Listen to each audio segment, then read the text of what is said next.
माननीय सदस्यों ने अपने बहुमूल्य सुझावों से इस पूरी चर्चा की गरिमा को, उसकी गंभीरता को आगे बढ़ाने का कार्य किया है। मैं उन सभी माननीय सदस्यों के प्रति भी हृदय से धन्यवाद ज्ञापित करता हूं। महोदय, राज्यपाल जी का जो अभिभाषण होता है, यह अभिभाषण शासन की उपलब्धियों और भावी कार्य योजनाओं का एक दस्तावेज होता है। सरकार के क्या कार्य हैं और सरकार की कार्रवाई के परिणाम क्या हैं, प्रतिवर्ष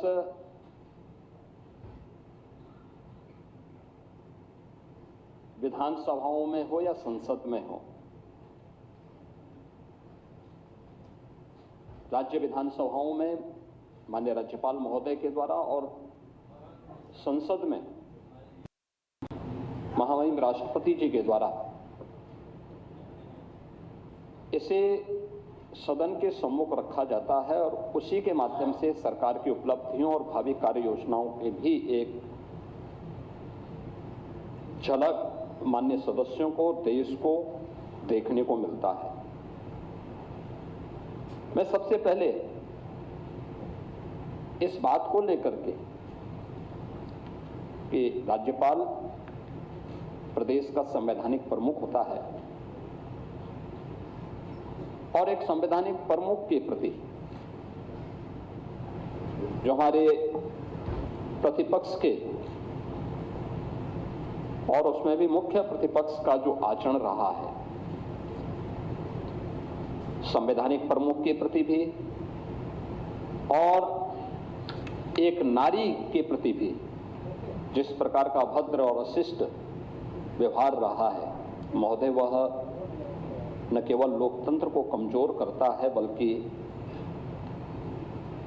संवैधानिक व्यवस्था से जुड़े हुए उन प्रमुख हस्तियों की अवमानना के भी दायरे में आता है। यह हम सबका दायित्व बनता है कि हम अपने राष्ट्रीय प्रतीकों का सम्मान करें, संविधान के व्यवस्था के अंतर्गत संवैधानिक प्रमुखों के प्रति सम्मान और आदर का भाव रखें और कोई ऐसा आचरण न करें जो आचरण देश की भावी पीढ़ी को गलत दिशा की ओर अग्रसर करे। खैर, जिस प्रकार का प्रतिपक्ष है, उनसे इसकी अपेक्षा करना अपने आप में एक बेवकूफी जैसा होगा और यही दृश्य हम सबको यहां देखने को मिला है। यह नारी शक्ति का भी अपमान है। एक इतना अनुभवी राजनेता जो सौभाग्य से आज प्रदेश की राज्यपाल के रूप में अपना मार्गदर्शन और नेतृत्व हम सबको प्रदान कर रही है, उनके प्रति इस प्रकार का अभद्र व्यवहार इस समाजवादी पार्टी की वास्तविक सोच को, प्रतिपक्ष की नकारात्मक दृष्टिकोण को भी प्रदर्शित करता है। महोदय, राज्यपाल जी ने अपना जो अभिभाषण संवेद सदन में प्रस्तुत किया, वह सरकार की उन उपलब्धियों को लेकर के भी है जो पिछले 8.5-9 वर्षों के अंदर हम लोगों ने प्रदेश के अंदर प्राप्त किया है। और मैं कह सकता हूं कि पिछले 9 वर्ष में उत्तर प्रदेश ने एक अपनी यात्रा तय की है। ये यात्रा अपराध और अव्यवस्था से अनुशासन का, कर्फ्यू से कानून के राज का, उपद्रव से उत्सव की यात्रा और समस्या से समाधान, अविश्वास से आत्मविश्वास की यात्रा है। यानी जो ये यात्रा है, यह इस रूप में प्रस्तुत करता है कि आज देश और दुनिया भी इस बात को स्वीकार करती है कि उत्तर प्रदेश में चेंज आया है। और उत्तर प्रदेश में आखिर क्यों नहीं ये चेंज आना चाहिए? ये उत्तर प्रदेश की 25 करोड़ जनता का अधिकार है। उनको भी वो हक मिलना चाहिए था जिसका वो अधिकारी था। लेकिन दुर्भाग्य से अपने संकुचित एजेंडे को लेकर के चलने वाली सरकारों ने प्रदेश के भविष्य के साथ, यहां की जनता जनार्दन के साथ खिलवाड़ किया। उनके सामने पहचान का संकट खड़ा किया। प्रदेश को अराजकता, अव्यवस्था, अपराध का एक गढ़ बना दिया। कर्फ्यू यहां की पहचान बन गई थी। उन स्थितियों में यह उत्तर प्रदेश, जिसको हम भारत के शाश्वत मूल्यों की आधारभूमि मानते हैं, उस उत्तर प्रदेश में किस प्रकार की व्यवस्था थी यह हम सब ने देखा है। लेकिन महोदय, आज मैं इस बात को कह सकता हूं कि डबल इंजन सरकार की स्पष्ट नीति, साफ नियत,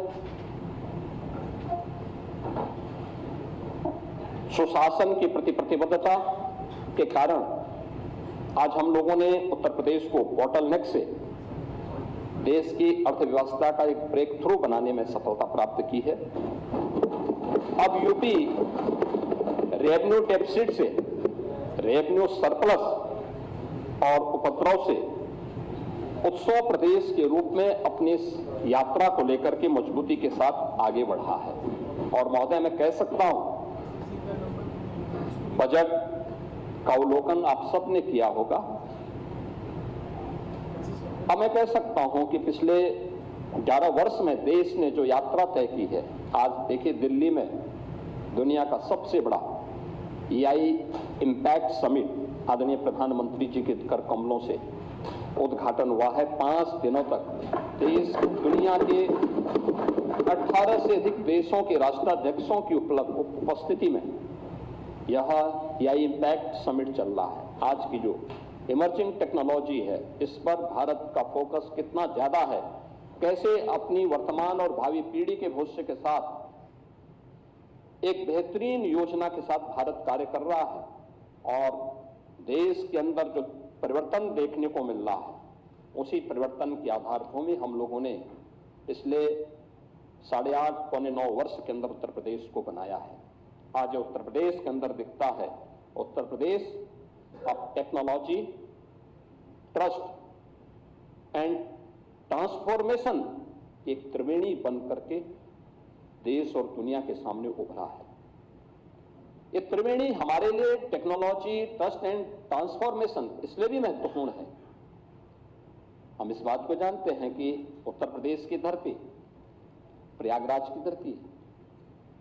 प्रयागराज इसी उत्तर प्रदेश में है और प्रयागराज की पहचान मां गंगा, मां यमुना और मां सरस्वती की त्रिवेणी से भी है।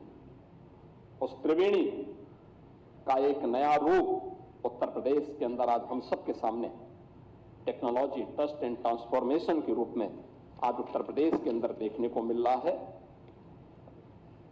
हमने उत्तर प्रदेश के अंदर जो 2017 के पहले की नीतिगत उदासीनता थी, प्रशासनिक स्थिरता थी और विकास विरोधी सोच थी, उसको आज प्रदेश ने अनुशासन, निर्णायक नेतृत्व, स्पष्ट नीति और शुद्ध नियत से आज उसको नए रूप में प्रस्तुत करने का कार्य किया है। आपके मोबाइल पर तुरंत आएगी ब्रेकिंग न्यूज, स्क्रीन पर सबसे पहले दिखेगी बड़ी खबर, देश दुनिया की हर खबर एक जगह। अब आपके मोबाइल पर तुरंत फटाफट इंस्टॉल कीजिए न्यूज नेशन ऐप और रखिए खुद को अपडेट।